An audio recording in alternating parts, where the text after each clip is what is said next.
gusto lang po namin mag-share ng konti regarding dito sa journey namin kay Ivor. Medyo dramatic ako ngayon kasi dati never ako umiyak.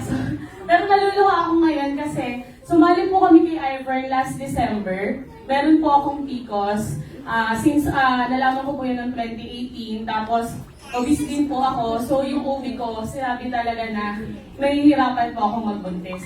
Ngayon po, asawa ko po, seaman po ito. Tapos, nung kinasal po kami noong December, dapat po, sasampaw na po siya ng January or February. Since, ayun na po, alam namin, sasampa na siya kaagad. So, kailangan ko pong tulungan yung sarili ko na gusto ko pong mabuntis agad. Kasi darating po siya 9 months after na naman po. So, syempre tayo, tumatanda na din po, magta-30 na po ako. So, sabi ko, kailangan kong alagaan yung sarili ko with Ivor products. Kasi po, since 2018, believer na po kami ng products, yung buong family po namin.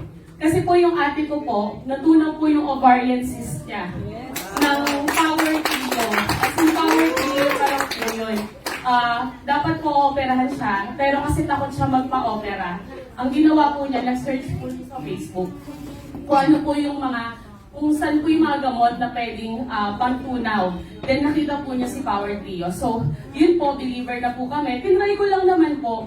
Tapos, si Upline Ruti po, yung kinausap ko po. Kasi siyempre, gusto ko pong maka-discount. Kung mag-aalaga ka ng vitamin, siyempre, dapat tuloy-tuloy. So, sabi ko, ay, mag-member ako kasi gusto ko ng discount. Products lang po talaga. Tapos sabi niya, Ruti, gusto mo lang bang mabuntis o gusto mo din magpayaman? So, sabi ko, syempre both, di ba?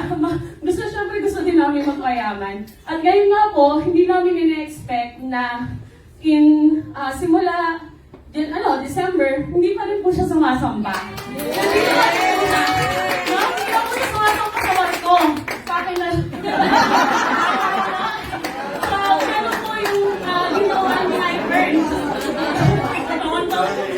Parang nahiyaan na ba? Gusto mo sabihin. So, diba, sobrang laking changes yung ginawa sa buhay namin ni Ivor. Hindi lang po dun sa health ko. Ngayon po pala, yun nga, sa nasabi ni JC kanina na I'm 3 months pregnant na. Yes! Because kahit po yung OB ko, nagulat siya, sabi niya, buti, nabuntis ka kaagad, knowing may PCOS ka at obese ka din nung time na Kaya sabi ko, nga po, nag-take lang po ako ng Ivor products.